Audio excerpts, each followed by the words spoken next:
kamu maha mubala. Semoga Allah berbalah jasa urun ron yang kau bantu kamu. Jazakallahu khairan.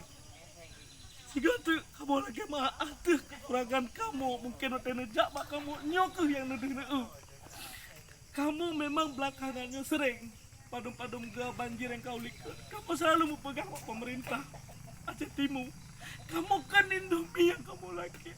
Tapi sampan agar kami yang terisolir dapat keluar untuk belanja kebutuhan makan sehari-hari. Jangan sampai kami kelaparan karena terisolir akibat bencana. Memang ini musibah, ini bukan keinginan, tapi ini takdir daripada Allah. Allah sedang menguji hamba-hambanya. Mungkin banyak kesalahan-kesalahan dilakukan oleh tangan-tangan manusia, maka Allah mendatangkan musibah yang seperti ini.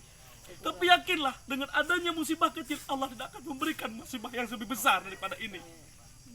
Kita patut bersyukur, ini masih musibah yang masih bisa kita hadapi, masih sanggup kita datang kemari.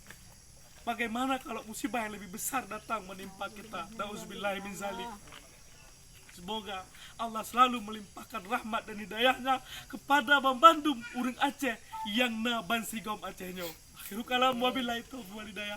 Assalamualaikum warahmatullahi wabarakatuh. Salam.